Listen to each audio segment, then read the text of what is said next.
இது ஃபர்ஸ்ட் மலேசியாவின் செய்திகள் உங்களுக்காக.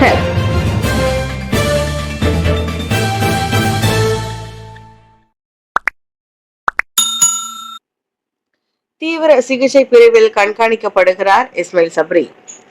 முன்னாள் பிரதமர் டத்தோஸ்ரீ இஸ்மாயில் சப்ரி யாக்கூப் இன்னும் மருத்துவமனையின் தீவிர சிகிச்சை பிரிவில் கண்காணிக்கப்பட்டு வருவதாக அவரின் ஊடக செயலாளர் அஸ்ரான் ஃபித்ரி அப்துல் ஹமீத் தெரிவித்தார்.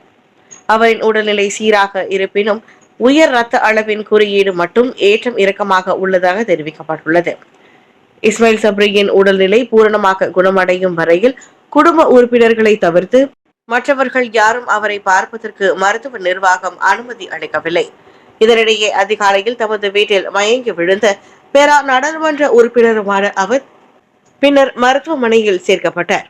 அதைத் தொடர்ந்து அவர் சுயநினைவுடன் இருப்பதாக கூறப்பட்டாலும் மருத்துவரின் அணுக்கமான கண்காணிப்பு இஸ்மாயில் சப்ரிக்கு தேவைப்படுவதாக கூறப்பட்டுள்ளது.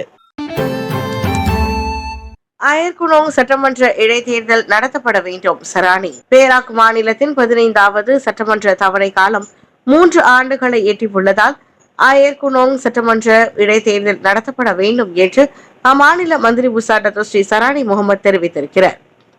தேர்தல் ஆணையம் பின்னர் கூடினால் எப்போது இடைத்தேர்தல் நடைபெறும் என்பதை அவர்கள் முடிவு செய்வார்கள். பொதுவாக 60 நாட்களுக்குள் இடைத்தேர்தல் நடத்தப்பட வேண்டும். எனவே இடைத்தேர்தலை எதிர்கொள்வதை தவிர்க்க முடியாது என்பதால் நண்பர்கள் தாபா பிரிவில் உள்ள அம்னோ உறுப்பினர்களும் தேசிய முன்னணி ஆதரவாளர்களும் முன்கூட்டியே தயாராகும்படி நான் கேட்டுக்கொள்கிறேன் என்று அவர் கூறினார். காலம் சென்ற அயர்குனிங் சட்டமன்ற உறுப்பினர் இஷாம் ஷாருடின் இல்லத்தில் செய்தியாளர்களிடம் சந்தித்த சராணி முகமது அவ்வாறு கூறினார்.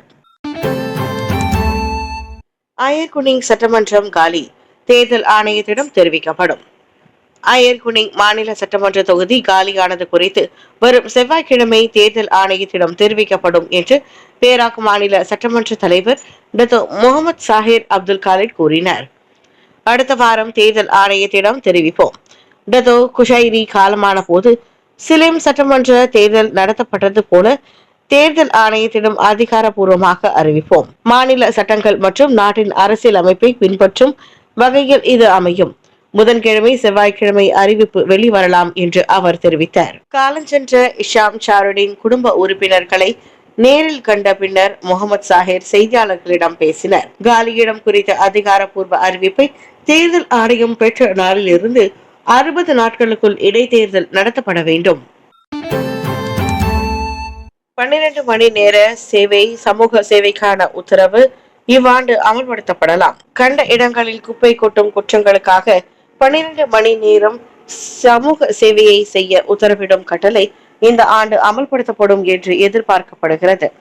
இக்கட்டளை அமல்படுத்துவதை உறுதி செய்வதற்காக அது தொடர்புடைய தரப்பினருடன் கலந்து ஆலோசிப்புகள் பல முறை நடத்தப்பட்டதாக வீடமைப்பு மற்றும் ஊராட்சித்துறை அமைச்சர் காங்கூர் மிங் தெரிவித்தார்.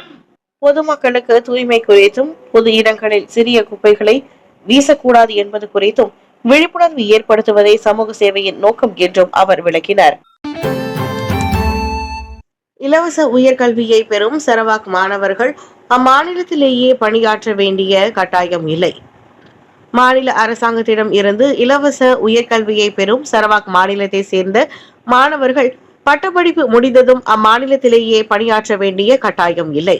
சரவாக் மாநிலத்திற்கு வெளியே வேலை செய்து அனுபவத்தை பெற மாணவர்கள் ஊக்குவிக்கப்படும் நிலையில் பின்னர் தங்கள் சொந்த மாநிலத்தில் பணியாற்ற திரும்பலாம் என்றும் அம்மாநில முதலமைச்சர் தன் ஸ்ரீ அபங் ஜஹாரி துன் உபாங் தெரிவித்தார். நேற்று சரவாக் கூச்சிங்கில் பல் சிகிச்சையகத்தை திறந்து வைத்த பின்னர் அவர் செய்தியாளர்களிடம் பேசினார். 5 கல்வி நிறுவனங்களை உள்ளடக்கி 2026ஆம் ஆண்டிற்குள் சரவாக் மாநிலத்தை சேர்ந்த மாணவர்களுக்கு இலவச உயர்கல்வி நிதியை அம்மாநில அரசாங்கம் வழங்க உள்ளது. ஊழியர் சேமநிதி வாரியம் லாப ஈவுத்தொகை அடிப்படையில் நற்செய்தி அறிவிக்கப்படலாம். கடந்த ஆண்டின் 3வது காலாண்டில் தனது பங்களிப்பாளர்களுக்கு சிறந்த அடைவிலான லாப ஈவுத்தொகையை ஊழியர் சேமநிதி வாரியமான KWSP அளிக்கும் என்று எதிர்பார்க்கப்படுகிறது. முந்தைய ஆண்டுகளுடன் ஒப்பிடுகையில் KWSP தனது திறன்மிக்க செயலாக்கத்தின் அடிப்படையில் 2024ஆம் ஆண்டிற்கான சிறந்த லாப ஈவு தொகைக்கான நற்செய்தியை அறிவிக்கும் என அதன் பங்களிப்பாளர்கள் எதிர்பார்க்கலாம் என்று 2வது நிதி அமைச்சர் டத்தோஸ்ரீ அமீர் ஹம்சா அசிசான் கூறினார். 2022ஆம் ஆண்டில் இருந்து 5033 கோடி ரிங்கிட் மொத்த விநியோகத்துடன், அதாவது 5.35 விழுக்காட்டுடன் ஒப்பிடுகையில் 2023ஆம் ஆண்டில் 5.50 விழுக்காடு கூடுதல் ஈவுத்தொகை பெற்றிருப்பதாக KWSP முன்னதாக அறிவித்திருந்தது. அனைத்து தளங்களிலும் கம்மி மிட்டாய் விற்பனைக்கு தடை. கம்மி என்னும் ஒருவித கண் வடிவிலான ஜவ்வு மிட்டாயை அனைத்து தளங்களிலும் இருந்தும் விற்பனை செய்ய சுகாதார அமைச்சு தடை விதித்துள்ளது. உள்நாட்டு சந்தைகளிலும் இணைய வர்த்தக தளங்களிலும் அந்த மிட்டாய் விற்பனையை உடனடியாக நிறுத்தும்படி சுகாதார அமைச்சு உத்தரவிட்டுள்ளதாக சுகாதார அமைச்சர் டாக்டர் சுல்கிஃப்லி அகமது தெரிவித்தார். இந்த கம்மி மிட்டாயை உட்கொண்டதினால் ஏற்பட்ட மூச்சு திணறல் காரணமாக பினாங்கில் 10 வயது சிறுவன் கடந்த வியாழக்கிழமை உயிரிழந்த சம்பவத்தை தொடர்ந்து அமைச்சர் இந்நடவடிக்கையை மேற்கொண்டுள்ளதாக நேற்று நடைபெற்ற செய்தியாளர்கள் சந்திப்பில் அவர் தெரிவித்தார். மியான்மர் நெருக்கடிகளை களைவதில் மலேசியா ஒத்துழைக்கும். மியான்மரில் நிலவும் நெருக்கடி, மனித கடத்தல் உள்ளிட்ட பிரச்சினைகளுக்கு தீர்வு கண்டு அதன் மூலம் அந்நாட்டு மக்களின் எதிர்காலத்தை மீட்டெடுக்க உதவுவதில் மலேசியா உறுதியாக உள்ளதாக வெளியுறவு அமைச்சர் டத்தோஸ்ரீ முகமது ஹசான் தெரிவித்தார். கடந்த மாதம் லங்காவியில் நடைபெற்ற ஆசியான் வெளியுறவு அமைச்சர்கள் கூட்டத்தில் விவாதிக்கப்பட்ட விவகாரங்களில் மியான்மர் பிரச்சினையும் ஒன்றாகும் என்று ஹசான் விளக்கினார். ரமலான் மாதத்தை முன்னிட்டு ரெம்பாப் நாடாளுமன்ற தொகுதியில் உதவி பொருட்கள் வழங்கிய பின்னர் டத்தோஸ்ரீ முகமது ஹசான் அவ்வாறு கூறினார். அதே வேளையில் நாட்டில் ஆள் கடத்தலில் பாதிக்கப்பட்டதாக நம்பப்படும் மீதமுள்ள 22 மலேசியர்களை நாட்டிற்கு அழைத்து வருவதில் தாய்லாந்து அரசுடன் தமது அரசு இணைந்து செயல்படுவதாகவும் அவர் தெரிவித்தார்.